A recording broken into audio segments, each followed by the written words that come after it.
다 함께 신앙을 고백드리시겠습니다.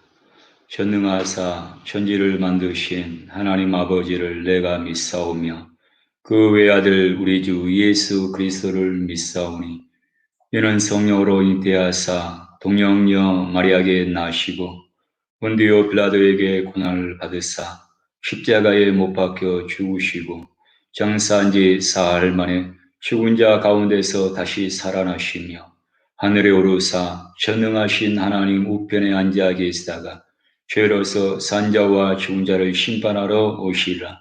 성령을 믿사오며 거룩한 공예와 성도가 서로 교통하는 것과 죄를 사하여 주시는 것과 몸이 다시 사는 것과 영원히 사는 것을 믿사옵나이다. 아멘.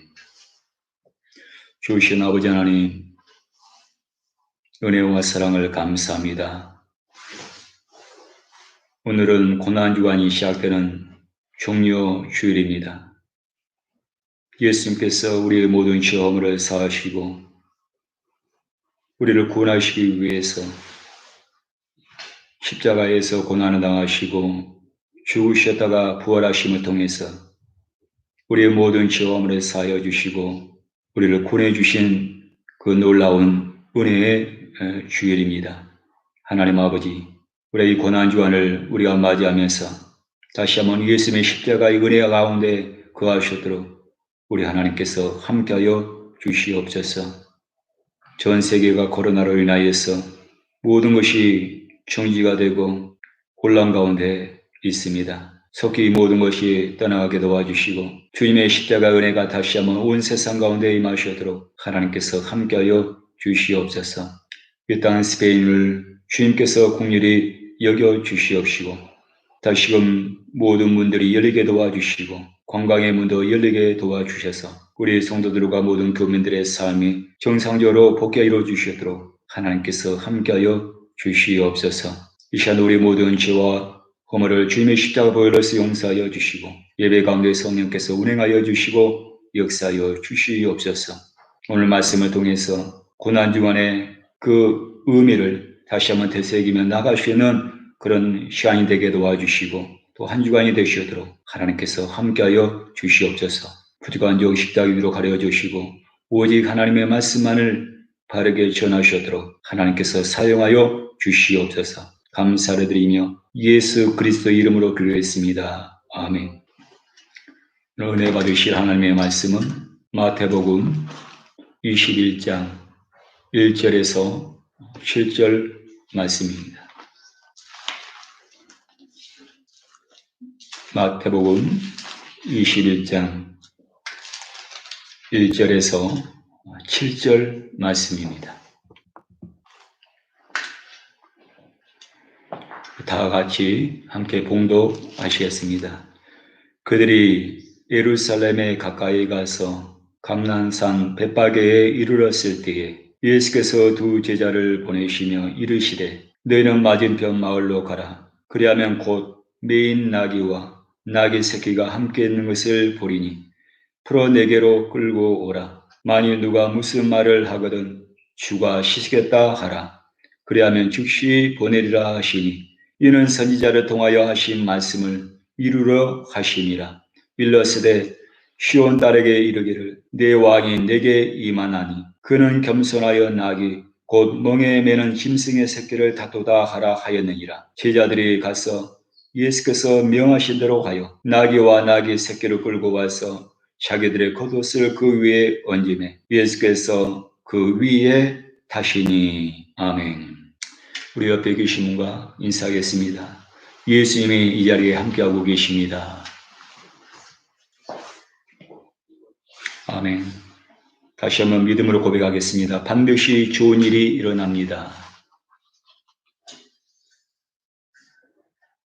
아멘. 마지막으로 인사하겠습니다. 오직 믿음으로 삽시다.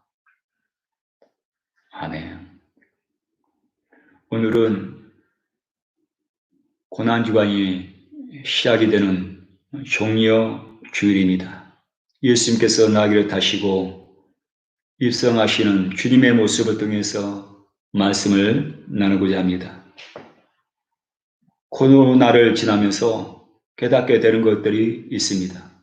먼저는 성전 예배의 소중함을 알게 되는 것입니다. 그리고 또 하나는 이 일을 할 수 있다는 것이 얼마나 큰 축복인 것을 새삼 느끼게 합니다. 특별히 유럽이나 스페인 교민들이 더 이런 일에 절실하게 느끼게 되는 겁니다. 며칠 전에 제가 꿈을 꾸었습니다. 신학교를 졸업하고 제가 일을 할 수 있는 사역지가 없는 것입니다. 꿈속에서 생각하기를 신학교 다닐 때가 참 좋았다라는 생각을 했습니다. 꿈속에서. 너무나 제 모습이 당혹스럽고 그리고 불안한 내 자신을 볼 수가 있었습니다. 이 일을 할 수 있는 것이 여러분 복입니다. 특별히 주님의 나라를 위해서 일을 하고 쓰임 받는다는 것은 귀한 은혜요 또한 축복임을 우리가 알아야 하는 것입니다. 오늘 성경을 통해서 주님께서 쓰시는 사람은 어떤 사람이 돼서 우리에게 잘 말씀해 주고 있습니다. 첫 번째로는 청결한 사람입니다. 마가복음 11장 7절에 보면 나귀 새끼를 예수께로 끌고 와서 자기들의 겉옷을 그 위에 얹어 놓음에 예수께서 타시니라고 말씀하고 있습니다. 나귀 새끼를 타시고 예루살렘으로 들어가시는 예수님이십니다. 한 번도 타보지 않는 나귀 새끼라고 했습니다.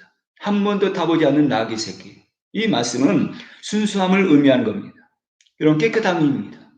세상에 아직 때가 묻지 아니하고 오염되어 있지 않는 그런 청결함을 의미하는 것입니다. 주님께서 쓰시는 사람은 마음이 청결하고 그 삶이 여러분 청결한 사람입니다. 디모데후서 2장 20절에서 21절에 보면 큰 집에는 금그릇과 은그릇과 뿐만 아니라 나무그릇과 그리고 질그릇도 있어 귀하게 쓰는 것도 있고 천하게 쓰는 것도 있나니 그러므로 누구든지 이런 것에서 자기를 깨끗하게 하면 귀히 쓰는 그릇이 되어 거룩하고 주인의 쓰심에 합당하며 모든 선한 일에 준비됨이 되리라고 했습니다. 여러분 이 말씀을 통해서 우리가 몇 가지 알 수가 있습니다. 먼저는 큰 집에는 여러 종류의 그릇이 있다는 얘기입니다. 재료에 따라서 여러 종류가 있습니다. 금그릇, 은그릇, 나무그릇, 실그릇이 있다는 얘기입니다. 그리고 크기에 따라서 여러 종류의 그릇이 있는 겁니다. 아주 큰 그릇도 있지만은 조그만 그릇도 있고 여러 종류의 그릇 크고 작은 그릇들이 함께 있는 것입니다. 그리고 둘째로는 하나님의 절대 주권이라는 얘기입니다. 귀히 쓰임받는 그릇이 있고 천히 쓰임받는 그릇이 있습니다. 그런데 무엇으로 쓰임받느냐는 그것은 하나님의 뜻입니다. 그건 하나님의 절대 주권이라는 얘기입니다. 그리고 셋째로는 깨끗한 그릇이 쓰임을 받는다는 얘기입니다. 무엇으로 쓰임을 받든 하나님 나라의 쓰임을 받고 예수님께 쓰임을 받는다는 것은 놀라운 하나님의 은혜요 여러분 축복인 겁니다. 무엇이든 쓰임받는 것에 감사를 해야 되는 것입니다. 그런데 귀에 쓰는 그릇이든 그렇지 않는 그릇이든 하나님께서 쓰시는 그릇에 그 조건이 있습니다. 자격이 있습니다. 그 자격은 오직 하나입니다. 깨끗해야 된다는 겁니다. 그릇이 깨끗해야지 작은 그릇도 사용하고 큰 그릇도 그릇이 깨끗해야 겁니다. 금 그릇도 마찬가지입니다. 재료가 금 그릇 됐다 할지라도 더러우면 깨끗하지 않으면 주님께서 사용할 수가 없게 되는 것입니다. 그렇기 때문에 주님께서 사용하시는 그런 그릇은 이런 깨끗한 그릇입니다. 내 마음이 깨끗하고 삶이 깨끗해야 하는 것입니다. 마태복음 23장 25절에서 26절을 보면 화 있을진저 외식하는 서기관들과 바리새인들이여 장과 대접의 겉은 깨끗이 하되 그 안에는 탐욕과 방탕으로 가득하게 하는도다. 눈먼 바리새인이여 너는 먼저 안을 깨끗이 하라. 그리하면 겉도 깨끗하리라. 27절을 보면 화 있을진저 외식하는 서기관들과 바리새인들이요 회칠한 무덤 같으니 겉으로는 아름답게 보이나 그 안에는 죽은 사람의 뼈와 모든 더러운 것이 가득하도다. 주님께서 서기관들과 바리새들에게 하신 말씀입니다. 그들은 밖은 그럴듯하게 보였다는 얘기입니다. 그들은 밖에 신경을 썼습니다. 아름답게 보이고 그리고 바깥은 깨끗하게 했습니다. 그런데 그 안은 온갖 더러운 것으로 가득 차 있었다는 얘기입니다. 탐욕으로 가득 차 있고 그 안은 방탕함으로 가득 차 있었고 죽은 사람들의 뼈들이 가득 차 있었고 여러 가지 더러운 것들로 그 안에 가득 차 있었다는 얘기입니다. 그래서 예수님께서 그들의 신앙, 그들의 삶을 보시고 하신 말씀이 회칠한 무덤이라고 책망을 하신 겁니다. 겉만 깨끗하게 페인트를 칠했다는 얘기입니다. 그 안은 더러운 것으로 가득 찬 겁니다. 여러분, 바깥도 깨끗해야 되고 안도 깨끗해야 되는 겁니다. 디모데후서 1장 3절을 보면 내가 밤낮 강구하는 가운데 쉬지 않고 너를 생각하여 청결한 양심으로 조상적부터 섬겨오는 하나님께 감사하고라고 말씀하고 있습니다. 여러분, 디모데의 믿음에 대해서 말씀하고 있는 겁니다. 바울은 디모데를 청결한 양심으로 하나님을 섬기고 있다라고 칭찬을 했습니다. 그가 이런 청결한 마음으로 하나님을 섬기게 된 것은 외가의 신앙의 영향을 받았기 때문이라는 얘기입니다. 디모데후서 1장 4절 보면 내 눈물을 생각하여 너 보기를 원하면 내 기쁨이 가득하게 하려 함이니라. 이런 바울은 디모데와 함께하기를 원했습니다. 디모데란 그 제자와 함께 있으면 마음이 기쁜 겁니다.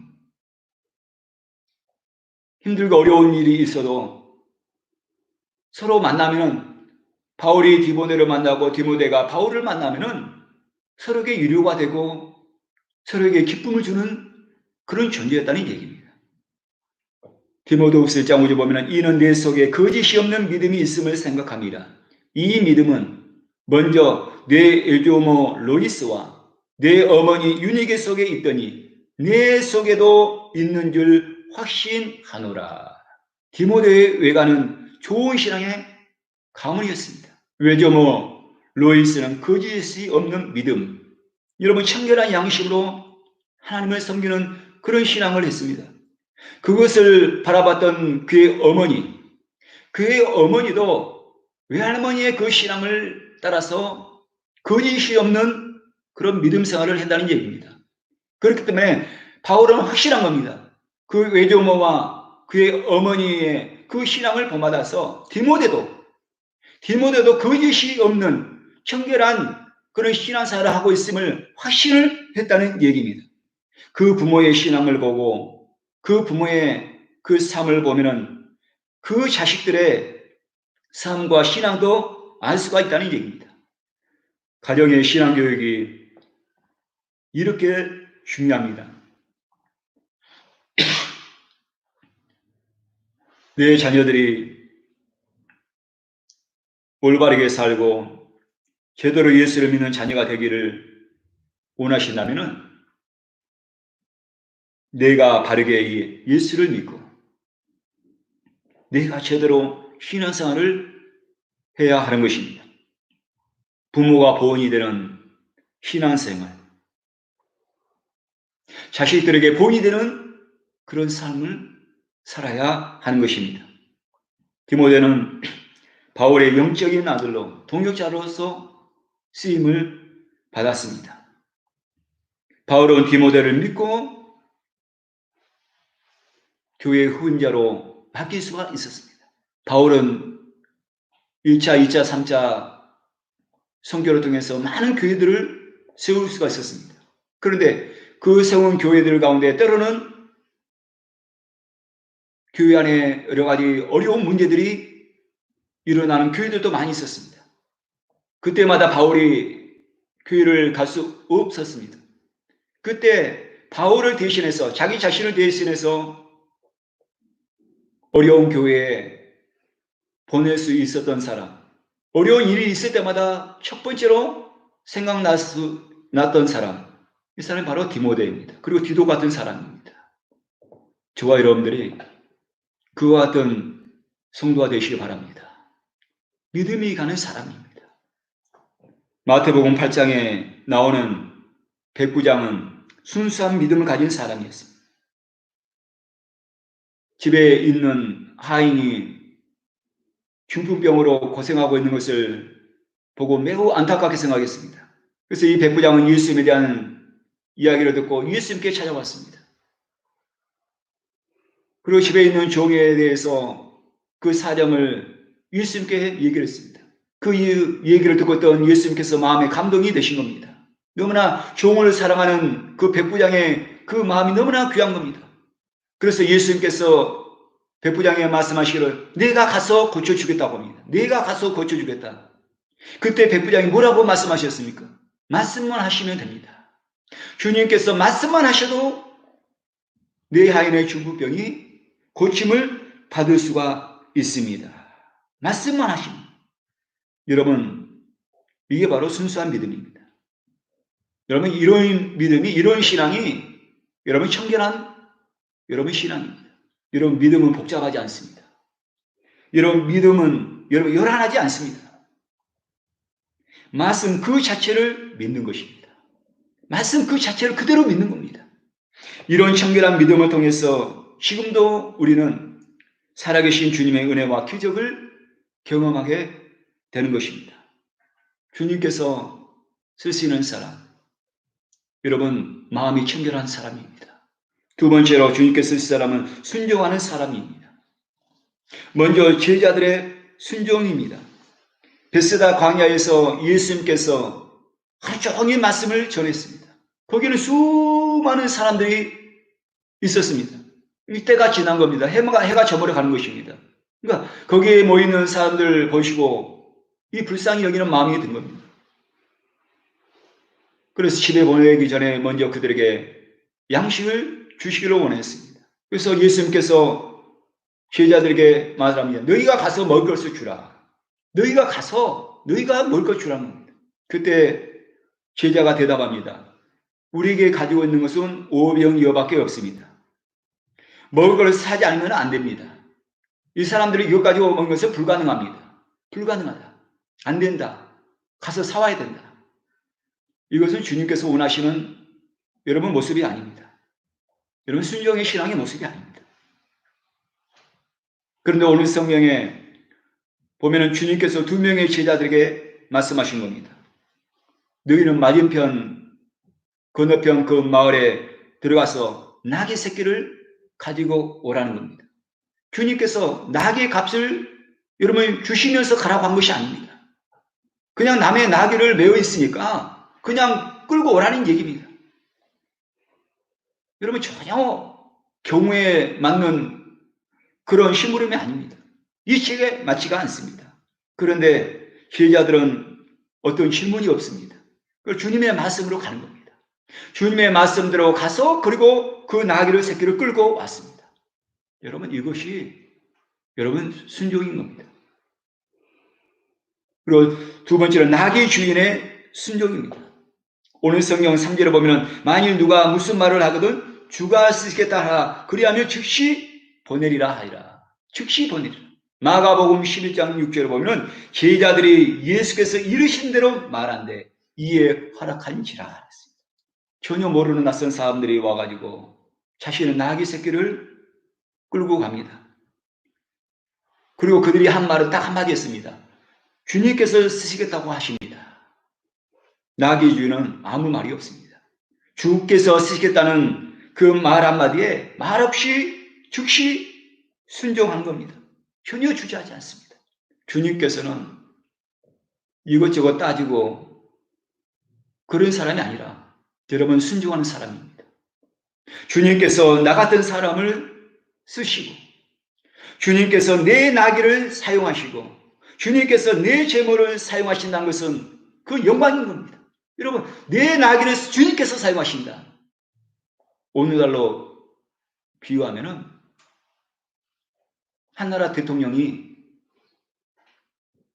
내 조그만 차를 타시겠다고 하는 것 같습니다. 여러분 대통령이 내 차를 타셨다면은 5분을 탔든 10분을 탔든 1시간을 탔든 여러분, 내 차를 탔다면 영광인 겁니다. 영광인 겁니다. 우리가 주님 앞에 쓰임 받는 것을 우리는 감사해야 될 겁니다. 그리고 세 번째로 예수님의 순종입니다. 예수님의 삶 전체가 여러분 순종의 삶이었습니다. 여러분, 성육신하신 예수님입니다. 예수님께서 태어나실 때 여러분, 그분은 본체가 하나님이시라고 했습니다. 하나님이신 그분께서 사람의 몸으로 여러분 오신 겁니다. 이유는 하나입니다. 하나님 아버지의 말씀에 순종하신 겁니다. 다른 것은 없습니다. 그리고 이 세상에서의 그의 삶과 사역 자체도 여러분 순종의 사역이었습니다. 요한복음 4장 34절을 보면은 예수께서 이르시되 나의 양식은 나를 보내신 이의 뜻을 행하며 그의 일을 온전히 이루는 이것이니라. 나의 양식은 나를 보내신 이의 뜻을 행하고 그의 일을 온전히 이룬 것이다. 나의 양식은, 여러분, 이 말씀은 나의 삶의 전부, 나의 삶의 전체가 하나님의 뜻을 행하고 그리고 그의 일을 온전히 이루는 것이라는 얘기입니다. 다시 말하면 나의 삶의 전체가 여러분 순종함에 있다는 얘기입니다. 하나님 아버지의 말씀에 순종함에 있다는 얘기입니다. 그리고 예수님의 십자가의 죽으심입니다. 누가복음 22장 42절 보면은 이르시되 아버지여 만일 아버지의 뜻이거든 이 잔을 내게서 옮기소서. 그러나 내 원대로 마시옵고 아버지의 원대로 되기를 원하나이다. 아버지의 원대로. 히브리서 5장 8절에서 9절 보면은 그가 아들이시면서도 받으신 고난으로 순종함을 배워서 온전하게 되셨은즉 자기에게 순종하는 모든 자에게 영원한 구원의 근원이 되시고라고 했습니다. 예수님의 순종을 통해서 하나님은 구속 사역을 하실 수가 있었습니다. 우리는 이 시대에 지금 사무엘 선지자를 통해서 주신 말씀에 우리가 귀를 기울여야 할 때입니다. 사무엘상 15장 22절에서 23절 보면 사무엘이 이르되 여호와께서 번제와 다른 제사를 그의 목소리로 청종하는 것을 좋아하심같이 좋아하시겠나이까. 순종이 제사보다 낫고 듣는 것이 순양의 기름보다 나으니 이는 거역하는 것은 점치는 죄와 같고 완고한 것은 사실 우상에게 절하는 죄와 같습니다. 왕이 여호와의 말씀을 버렸으므로 여호와께서도 왕을 버려 왕이 되지 못하게 하셨나이다. 순종의 제사입니다. 순종의 삶입니다. 사사시대 때는 자기 소견에 옳은 대로 살았다고 했습니다. 하나님을 믿는데 자기 소견에 옳은 대로 하나님을 믿었습니다. 하나님의 말씀에 따라 하나님의 뜻에 따라 하나님을 믿는 것이 아니라 자기 소견대로입니다. 순종하지 못하는 것은 나의 완고함 때문이란 겁니다. 다른 이유가 아니라 내가 주님의 말씀에 순종하지 못하는 그 삶을 사는 것은 나의 완고함 때문인 겁니다. 불순종은 마치 점치는 죄와 그리고 우상숭배에 절을 하는 죄를 짓는 것과 같다고 오늘 말씀하고 있는 겁니다. 여러분, 그 순종의 신앙이 여러분 귀한 겁니다. 세상은 너무나 개인주의적이고 이기주의적인 그런 삶의 모습을 우리가 보게 됩니다. 그런데 우리가 믿음 생활하면서 너무나 개인주의적이고 이기주의적인 그런 믿음 생활하면 안 됩니다. 엘리야가 엘리사를 부를 때 그는 열심히 밭에서 밭을 갈고 있었습니다. 그런데 엘리야가 그를 부른 겁니다. 그때 엘리사는 부모에게 인사를 합니다. 그리고 소 2마리를 잡아서 마을 사람들에게 정성을 다해서 대접을 합니다. 그리고 즉시 엘리야를 따르고 엘리야를 수종을 든 겁니다. 즉시입니다. 예수님의 제자들도 주님의 부르심에 배와 그물을 버리고 예수님을 따랐습니다. 주님께서는 지금 이 시대에도 순종하는 사람을 찾고 계신 겁니다. 마지막으로 주님께서 쓰시는 사람은 겸손한 사람입니다. 5절을 보면 시올의 딸에게 이르기를 내 왕이 내게 임하나니 그는 겸손하여 낙이 곧 멍에 매는 짐승의 새끼를 탔도다라고 말씀하고 있습니다. 겸손하여서 짐승 새끼를 탔다. 예수님께서. 대한민국의 전직 대통령이 어떤 차를 탔는가 제가 한번 이렇게 봤습니다. 대통령에 따라서 다릅니다. 어떤 전직 대통령은 벤치를 탔습니다. 일반 이런 벤치가 아니라 벤치에서 만든 특별히 제작한 그런 이 차량입니다. 지금 현재 대통령은 현대 에쿠스를 개조한 그 차량의 얘기입니다. 방탄차. 어떤 총탄이나 어떤 폭파물에도 견딜 수 있고 주행하다가 타이어가 펑크나도 아무 이상 없이 그대로 주행할 수 있는 그런 차량입니다. 그러니까 옛날에 보면 영화에서나 볼 수 있는, 만화에서나 볼 수 있는 여러분 그런 차를 타고 있다는 얘기입니다. 그런데 예수님께서 나귀 새끼를 타신 것은 지금으로 말하면 대통령이 기아 모닝이나 피칸토를 타신 것 같습니다. 그리고 기아 모닝을 타시고 청와대에 들어가신 것 같습니다. 이런 겸손입니다. 만약에 제가 기아 피칸토나 이거 스페인에서 가장 적은 차 중에 하나인 피아트 조그만 문 2개 달린 그런 차를 타면은 그건 겸손이 아닌 거죠. 그건. 어떻게 보면 당연한 거죠. 근데 예수님께서 그것을 타셨다면 이게 겸손입니다. 겸손. 저와 여러분이 겸손한 삶을 살고 겸손한 신앙이 되기 위해서는 먼저는 내 자신의 본분을 잘 아는 삶에서 나오는 겁니다. 내 자신의 본분을 잘 알아야 돼요. 내 자신의 본분을. 요한복음 3장 30절 보면은 그는 흥하여야겠고 나는 쇠하여야 하리라. 힘내 요한이 고백하는 말입니다. 이 말씀은 예수님은 잘 돼야 하고 나는 죽어서 사라져도 괜찮다는 것입니다. 예수만 흥하면 됩니다. 교회만 잘 되면 되는 것입니다. 성도가 잘 되면 되는 것입니다. 힘내 요한은 자신의 사명을 잘 알고 있었던 사람입니다. 자신의 사명은 이 세상에서 영광을 누리는 것이 아니라 하나님의 미랄이 되는 것입니다. 주님의 길을 예비하는 것입니다. 그게 힘내 요한의 삶입니다. 자기 본분을 너무나 잘한 거예요. 너무나 잘한 거예요. 그러니까 예수만 높임 받으면 된다는 얘기입니다. 예수만 높임 받으면 된다. 예수만 드러나면 된다는 얘기입니다. 예수만 영광 받으시면 된다는 얘기입니다. 내가 아니라는 겁니다. 나는 그런 받을 자격이 없는 사람이라는 얘기입니다. 여러분, 내 본분을 정확하게 알고 있을 때 우리는 이런 겸손하게 우리가 믿음 생활을 할 수가 있게 되는 것입니다. 절제, 그리고 두 번째는 절제의 삶에서 여러분 겸손이 여러분 이루어지는 겁니다. 절제의 삶 속에서 겸손이 이루어집니다. 성령의 9가지 열매 중에서 마지막이 절제의 열매입니다. 그런데 우리가 무엇을 해도 자신을 과시하려고 하고 자신을 드러내려고 한다면은 이건 교만입니다. 이건 교만입니다. 그러므로 우리는 겸손은 자기 절제를 통해서 여러분 이루어지는 겁니다. 잘 될 때 더욱 절제하고 이런 겸손해야 됩니다. 성공하고 돈이 있을 때 더욱더 겸손해야 됩니다. 성공하고 잘 때 더욱더 겸손하고 어려운 사람을 도와줘야 됩니다. 교회가 성장하고 커질 때 여러분 조심해야 되는 겁니다. 예수님이 나귀를 타고 예루살렘에 들어가시는데 사람들이 종려가지를 흔들며 호산나 호산나 호산나 찬양하며 예수님을 환영했습니다. 나귀를 보고 찬양하고 환영한 것이 아닙니다. 나귀를 타신 예수님이신 것입니다. 저와 여러분은 나귀 새끼에 불과한 것입니다. 여러분 주의 종은 목회자는 나귀 새끼입니다.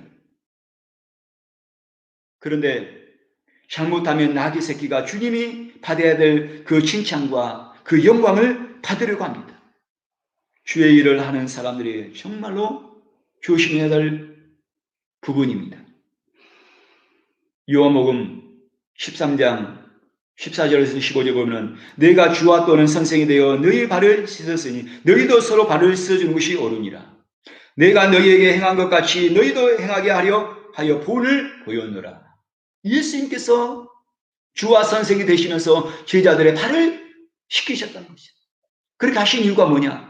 내가 너희를 그렇게 한 것처럼 너희도 세상에 나가서 교회 안에서 여러분 성기자가 되라고 본을 보였다는 겁니다. 빌립보서 2장 5절 7절 말씀 너무나 잘하는 말씀입니다. 너희 안에 이 마음을 품으라. 곧 그리스도 예수의 마음이 그는 근본 하나님의 본체시나 하나님과 동등됨을 취할 것으로 여기지 아니하시고 오히려 자기를 비워 종의 형체를 가지사 사람들과 같이 되셨고 사람의 모양으로 나타나사 자기를 낮추시고 죽기까지 복종하셨으니 그 십자가에 죽으심이라. 종료주일에 예수님은 저와 여러분에게 순종의 신앙이 무엇인지, 여러분 겸손의 신앙이 무엇인지에 대해서 우리에게 본을 보여주셨습니다. 그리스도인의 삶은 여러분 청결한 삶입니다. 그리고 순종의 삶입니다. 겸손의 삶입니다. 이와 같은 신앙과 삶을 본받아서 주님의 쓰임에 합당한 성도들이 되어서 주님의 나라에 쓰임받는 모든 성도 되시를 예수님으로 축원드립니다. 그리고 주님께서 나와 같은 사람을 사용하신 것에 감사하고 찬송하고 주님 앞에 영광을 돌리는 여러분의 삶이 되시기를 예수 이름으로 축원드립니다. 기도하겠습니다. 주신 아버지 하나님, 은혜와 사랑을 감사합니다. 종료주일에 주님께서 나귀 새끼를 타고 예루살렘에 들어가실 때 수많은 군중들이 종려 가지를 흔들면서 호산나 호산나 찬양하며 주님을 환영을 했습니다. 이 모습 속에서 주님은 우리에게 귀한 말씀을 주고 있습니다. 주님께서는 모든 성도들을 통해서 하나님 나라 일을 하기를 원하십니다. 주님께서 떠나시만한 그의 제자들을 통해서 하나님 나라가 땅끝까지 증거된 것처럼 이 시간에 여기에 모인 성도들의 그 신앙을 통하여서 하나님 나라가 증거되고 복음이 증거되고 영혼을 구원하고 주의 몸된 교회를 세우기를 원하십니다. 주님께서 쓰시는 사람은 청결한 마음입니다. 청결한 신앙입니다. 거짓이 없는, 위선이 없는, 외식함이 없는 그런 청결한 사람입니다. 날마다 우리가 십자가의 보혈을 의지하여서 우리의 모든 죄와 허물을 다 씻음받게 도와주시고 우리의 삶과 우리의 신앙이 거짓이 없는 그런 신앙이 되게 하여 주시고 청결한 그 양심으로 주님을 섬기는 우리 성도들이 되게 하여 주시옵소서. 순종하는 신앙입니다. 주님의 말씀에 가라고 하면 갈 수 있는 순종한 신앙입니다. 주님의 말씀대로 믿는 신앙입니다. 주님의 말씀이면 충분합니다. 주님 말씀 그대로 믿는 그러한 순종의 신앙이 되시도록 우리 하나님께서 함께하여 주시고 내 자신의 누군지를 잘 알아서 내 사명을 너무나 잘 알아서 겸손하고 또 겸손한 마음으로 주님을 섬길 수 있는 저희들이 되게 하여 주옵소서. 그래서 주님 앞에 귀하게 쓰임받는 우리 모든 성도들 다 되게 하여 주시옵소서. 너무나 부족하고 연약함에도 불구하고 주님께서 나와 같은 사람을 사용하심에 감사하게 도와주시고 내 물질을 사용하여 주심에 감사하게 도와주시고 주님을 섬길 수 있도록 나에게 은사를 주신 것을 우리는 감사하게 도와주시고 우리에게 주어진 그 일에 우리가 최선을 다하게 도와주시고 성실하게 우리가 주의 일을 감당해 나가시도록 하나님께서 함께하여 주시옵소서. 특별히 이번 주간은 고난주간입니다. 하나님 고난주간을 맞이하여서 또한 금식하면서 주님의 십자가의 그 고난을 묵상하며 우리가 한 주간을 살기를 원합니다.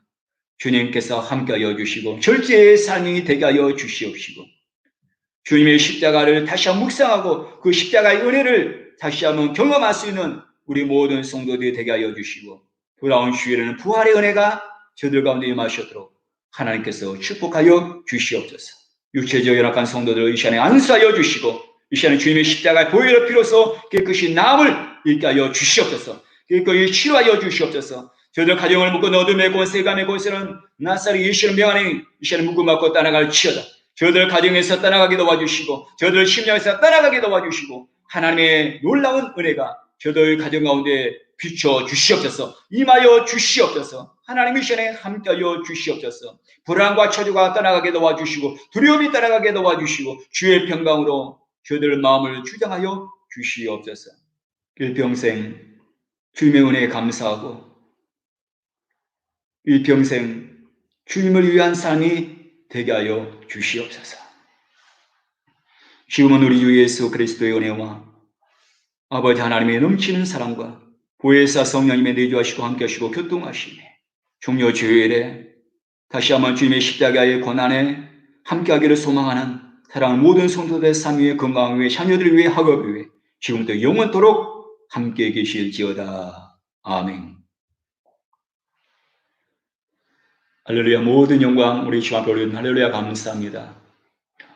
제가 말씀드린 것처럼 내일부터 금요일까지 고난주간 특별 새벽 기도회가 있습니다.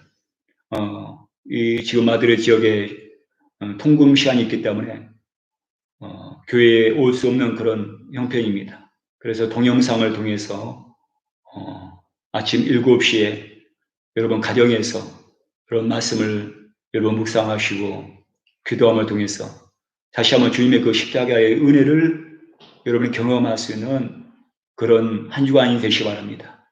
특별히 고난 주간에는 우리가 절제를 해야 되는 겁니다. 우리의 삶에서 절제를 하고 주님의 그 십자가, 그 고난에 여러분 함께하는 여러분 되시기를 바라고, 그리고 돌아온 주일날은 부활절이 되는 겁니다. 부활의 놀라운 은혜와 축복이 여러분 가정 가운데 함께 하시길 바라고, 특별히 부활절 때 우리 모든 성도들이 함께 성전에서 예배되기를 간절히 소망합니다. 할렐루야. 한 주간도 승리하시기 바랍니다. 할렐루야.